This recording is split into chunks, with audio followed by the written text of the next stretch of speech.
Hi friends, మనం ఈరోజు ఏడుపాయల జాతరకి వచ్చినాం. మీకు చూపిస్తున్నాం చూడండి. క్రౌడ్ చాలా ఉన్నారు, చాలా బాగుంది. పబ్లిక్ అయితే మస్తు.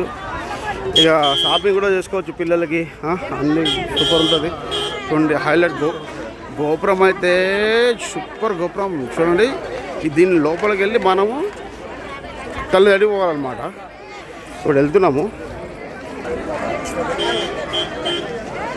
మొత్తం షాపింగ్ చేసుకోవచ్చు పిల్లలకి, మనకి కావాలి ప్రసాదాలు కూడా కావాలి. ఇక్కడ ఉంటుంది అన్నమాట అమ్మవారిది. ఇట్లాకెళ్ళి లోపలికి పోవాలి. ఇట్లాకెళ్ళిపోతే మనం చేసిన తప్పులన్నీ, చేసిన పాపాలన్నీ మొత్తం మాపైతే అంట అని అంటారు.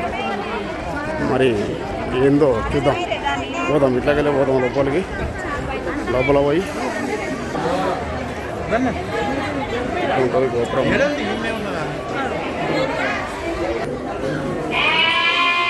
పోవాలన్నమాట. అది ఏడుపాయల దుర్గమ్మ తల్లి ఫోటో సూపర్, చాలా పవర్ఫుల్ అనమాట అమ్మవారు.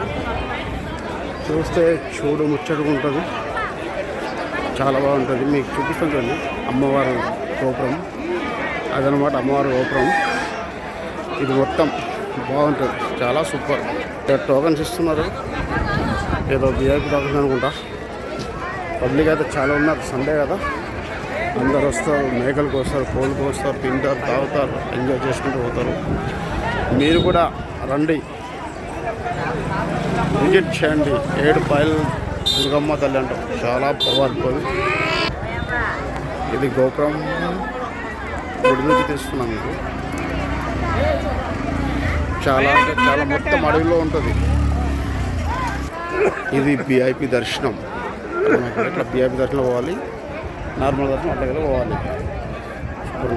చూడండి, మొత్తం పెద్ద నది అనమాట ఇది. ఇట్లా వెళ్ళి పెద్ద నది లోపల తల్లి ఉంటుంది. అక్కడి నుంచి వాటర్ వచ్చి ఇట్లా పోతుంది అనమాట. లాస్ట్ టైం అయితే మొత్తం మునిగిపోయింది, గుడి మొత్తం మునిగిపోయింది లాస్ట్ టైం. ఈ గుడి మొత్తం మునిగిపోయి వాటరేమో ఇది కనిపిస్తుంది. దీని పైకి వెళ్ళి పోయినాయి అనమాట. ఇది ఇప్పుడు శివరాత్రి వస్తుంది కదా, దాని గురించి మొత్తము ఇక్కడైతే రెడీ చేస్తున్నారు. చాలా హైలో అంటే ఎలా ఉంటుందంటే ఇక్కడ మస్తు ఉంటుంది. ఇప్పుడు గుడి పైన కూడా అలౌడ్ చేస్తుంది, ఇంతకుముందు అలౌడ్ లేకుండా. చూడండి, జెండా అంతా మస్తు ఎగురుతుంది. త్రిశూలం అనుకుంటున్నారు అక్కడ, మస్తు జవాడ. ఒకసారి విజిట్ చేయండి.